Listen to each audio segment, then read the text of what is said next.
ব্যাঙ্গালোর 1-2 মাস থাকবো। আজকে হচ্ছে 15ই জুন 2025। আমরা চললাম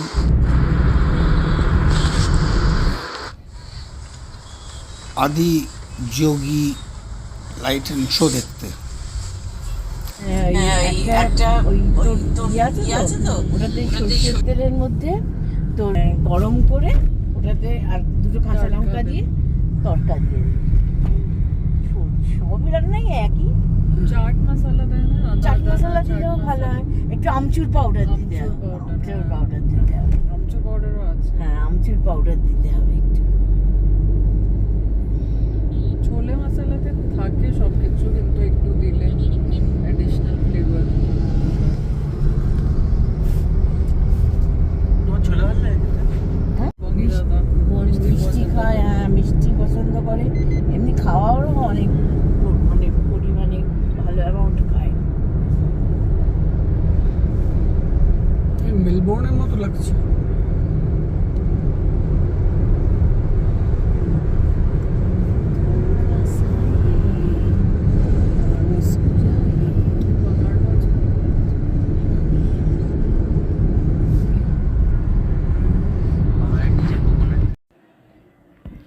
একটু আগে আলোচনা হচ্ছিল যে শুক্তো কী করে রান্না করতে হয়, তার কী কী কম্পোজিশন লাগে, সেই সব ডিসকাশন চলছিল। আমরা আজকে যাচ্ছি ঈশা ফাউন্ডেশন, ব্যাঙ্গালোর। এটা সদ্গুরু আশ্রম। এখানে সন্ধেবেলা 7টা থেকে 7:30 হবে তোমার লাইট অ্যান্ড সাউন্ড। ওটার টিকিট হচ্ছে ফ্রি অফ কস্ট। ওইটাই দেখতে যাচ্ছি। রাস্তাঘাট খুব ভালো, পরিষ্কার পরিচ্ছন্ন, খুব একটা ভাঙাচোরা নেই। চারদিকের অ্যাটমসফিয়ারটা এইরকম। আকাশে কালো মেঘ আছে, মাঝে মাঝে বৃষ্টি পড়ছে। তবে আমরা যে সময়টা ওখানে গেছিলাম, ওই সময় আমরা যদিও প্রস্তুত ছিলাম ছাতা টাতা নিয়ে, কিন্তু আমাদের বৃষ্টিটা এফেক্ট করেনি। ওই দূরে যে ছোট্ট হিলটা দেখা যাচ্ছে, ওইখানেই আমরা যাচ্ছি।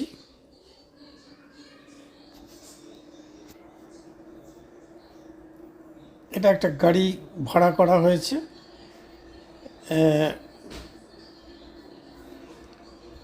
একজন পরিচিত ছিল, সে এটা দিয়েছে, আমাদের সঙ্গে সবসময় থাকবে। ওই ত্রিশূলের ওখানটায় আমাদের গাড়িটা আমাদেরকে নামিয়ে দেবে, তারপর পার্কিং করে দেবে, তারপর আবার ফোন করে দিলে ও ফেরত চলে আসবে, আমাদের তুলে পিক আপ করে নেবে। এইরকম প্ল্যানিং।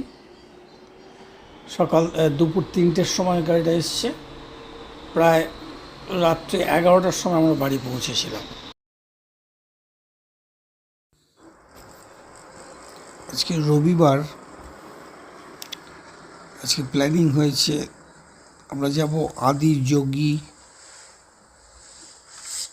যোগী আশ্রম।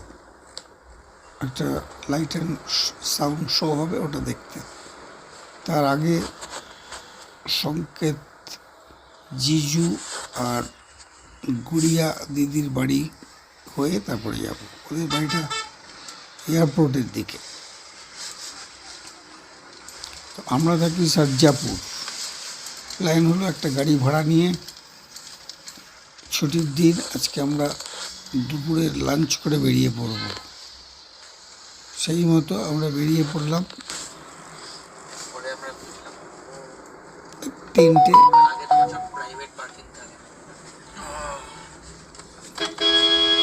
3টে নাগাদ আমরা বেরোলাম। আমরা থাকি সার্জাপুর, মারাথাল্লি রোড। ওখান থেকে সংকেত জিজুর বাড়ি অ্যারাউন্ড 50 কিলোমিটার। ওদের বাড়িটা বোধহয় হোয়াইট ফিল্ডের কাছে। ওখান থেকে আরও 50 কিলোমিটার হচ্ছে সদ্গুরু আশ্রম, ওখানে যাব। তো এইটা হচ্ছে সেই রাস্তাটা যেখান দিয়ে আমরা হোয়াইট ফিল্ড ক্রস করে চলে এসেছি সদ্গুরুর আশ্রমের দিকে। অল্প অল্প ঝিরিঝিরি বৃষ্টি আরম্ভ হয়েছে। আমরা অনেক ছাতা টাতা নিয়ে গেছিলাম, যদিও খুব একটা আমাদের এফেক্ট করেনি। রাস্তার দুধারে ভুট্টা বিক্রি হচ্ছিল, আর আঙুর, কাঁঠাল সব খুব ওখানে দেখছিলাম। প্রচুর গাড়ি যাচ্ছিল আশ্রমের দিকে। আরম্ভ হবে সন্ধ্যে 7টা, আধ ঘন্টা হবে। তো এই রাস্তাটা খুব সুন্দর, চারদিকে হিলি মাউন্টেন দেখা যাচ্ছে। তাই লোভ সামলাতে পারলাম না এই ছবিটা তোলার। এখানে একটু পাথরের, কিছুটা জায়গায় পাথরের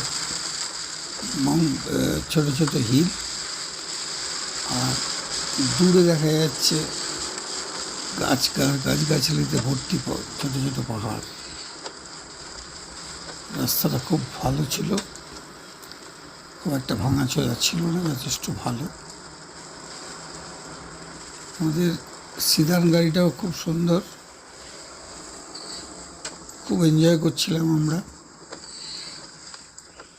এখন ব্যাঙ্গালোর শহরের টেম্পারেচার লো, খুবই ঠান্ডা। তো জ্যাকেট ট্যাকেট নিয়ে গেছি। আমরা যখন কলকাতা থেকে যাই এই 1 সপ্তাহ আগে, তখন কলকাতায় অসম্ভব গরম, আর ওখানে প্রচণ্ড বৃষ্টি হয়েছিল, কদিন আগে ফ্লাডও হয়েছিল, ফলে টেম্পারেচার অনেক ডাউন হয়ে গেছে। তো আমরা তো সোয়েটার নিয়ে নিই, তাই জ্যাকেট ট্যাকেট পরে ম্যানেজ করছি। আগে জানলে জ্যাকেট ট্যাকেট নিয়ে যেতে পারতাম।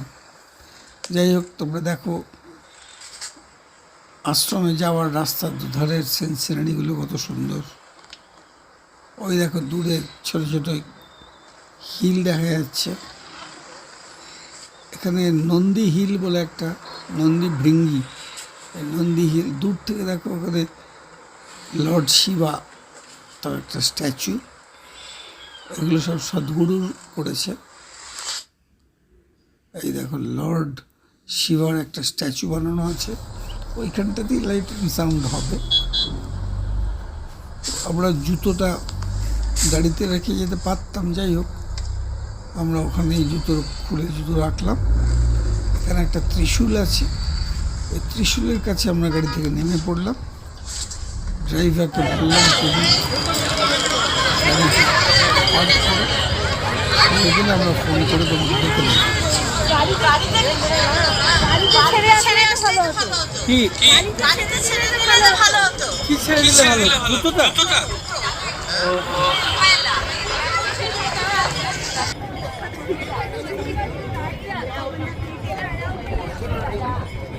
খালি পায়ে যেতে হবে না?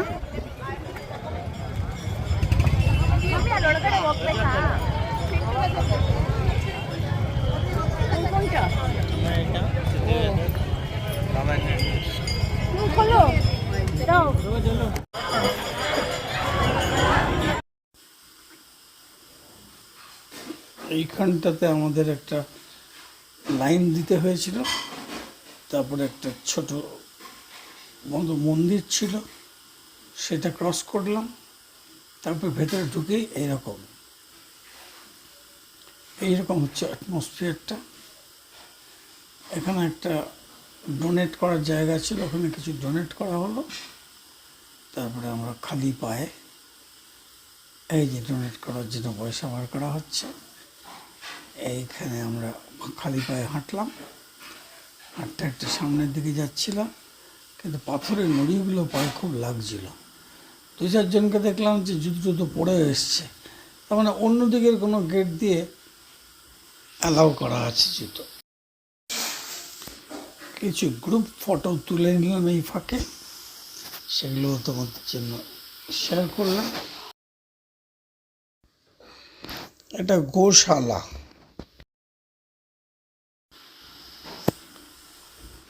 আমরা অবশ্য পৌঁছে গেছিলাম 6:30টায়, আধ ঘন্টা হাতে টাইম আছে। 7টায় আরম্ভ হবে। তো সামনের দিকে একটা পার্টি পেতে আমরা ওখানে বসে গেলাম। অনেক লোক সমাগম হয়েছে, প্রচুর লোক এসছে দেখতে। এটা রোজই হয়, সন্ধ্যে 7টা থেকে 7:30 পর্যন্ত, কোনো টিকিট লাগে না। কেউ কিছু ডোনেট করতে চাইলে অবশ্যই পারে। এখানেও কিছু ছবি তুললাম ব্যাকগ্রাউন্ডে লর্ড শিবার ছবি রেখে।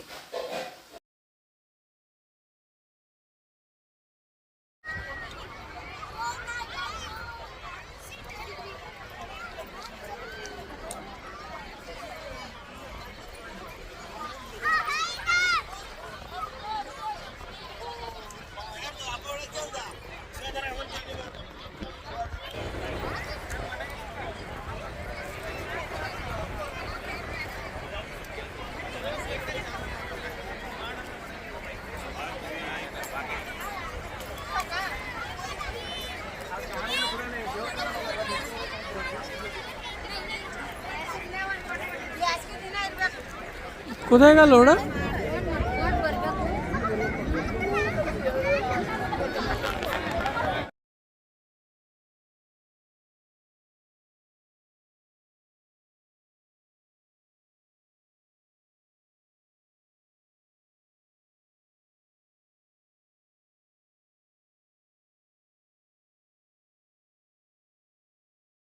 ಏಳು ಋಷಿಗಳಿಗೆ ಯೋಗದ ವಿಜ್ಞಾನವನ್ನು ಅದರ ಸಂಪೂರ್ಣ ಗಹನತೆಯೊಂದಿಗೆ ದಾರೆ ಎರೆದನು. ಮಾನವ ಜೀವ ವ್ಯವಸ್ಥೆಯಿಂದ ಹಿಡಿದು ಬ್ರಹ್ಮಾಂಡದವರೆಗೆ ಎಲ್ಲದರ ರಹಸ್ಯಗಳನ್ನು ಅವನು ಅವರಿಗೆ ತಿಳಿಸಿಕೊಟ್ಟನು.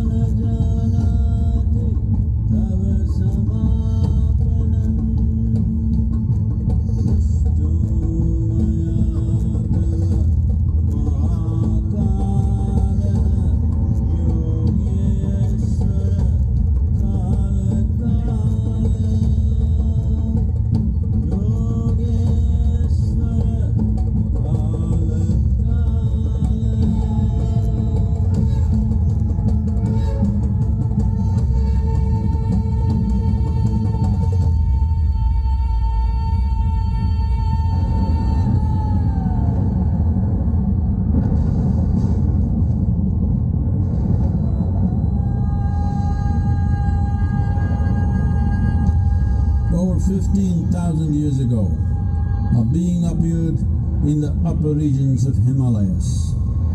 No one knew who he was, where he came from. The origins of this spectacular being were unknown.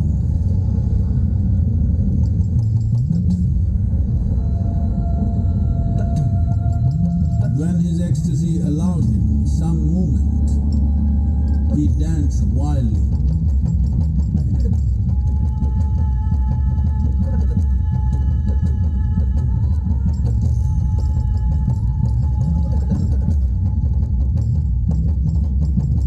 When intensity peaked, he became utterly still. People saw that he was experiencing dimensions that no one had ever known or able to fathom. His ecstasy and intensity allowed him to transcend his physical form. Witnessing an individual human in union with the cosmos, they call him a yogi, as he was the first one, the Adi Yogi.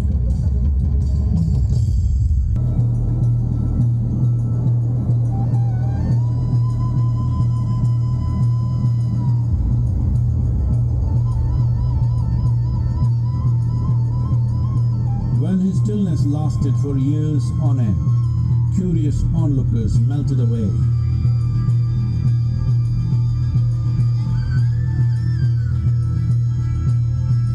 Only 7 seekers remained, as they could not tear themselves away from him.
transmitted the profound science of yoga in its full depth and dimension.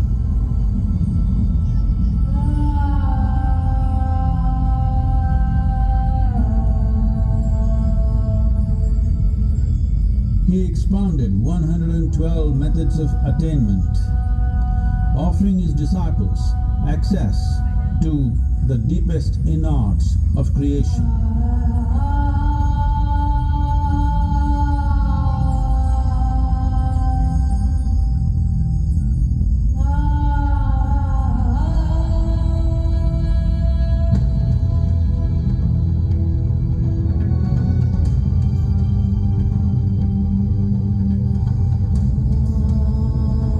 In this magnificent state of yoga, many mysteries of the created and the uncreated cascaded upon his unbridled wild hair.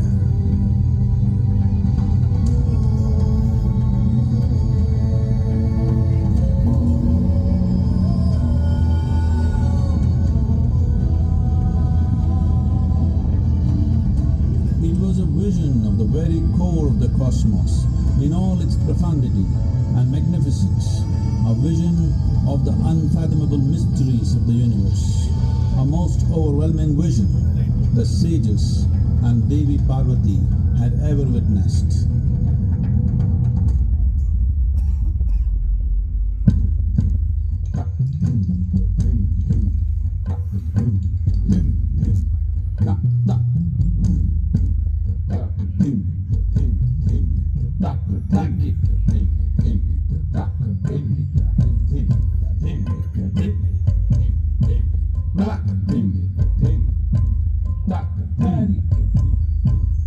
Devi Parvati, seeing Adiyogi reveling in ecstatic states, said, "I want to have what you have. Show me the way."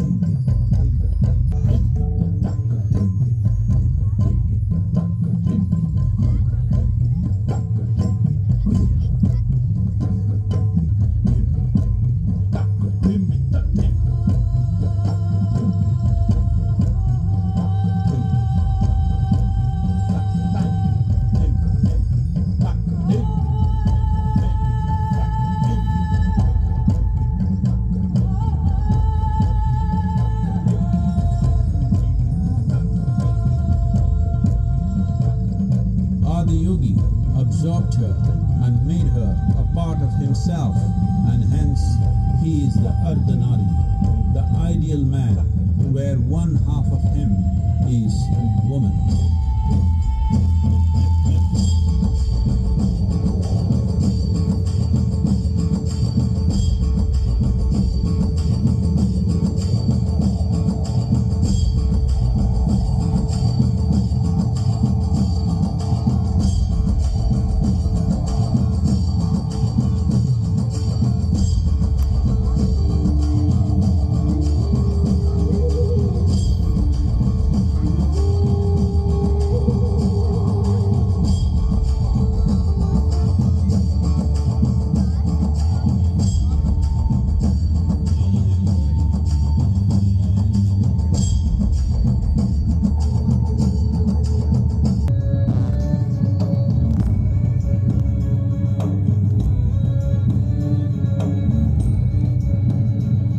ದರ್ಶನವು ಎಲ್ಲಾ ದಿನಗಳಲ್ಲೂ ಇರುತ್ತದೆ. ಹೊರಡುವ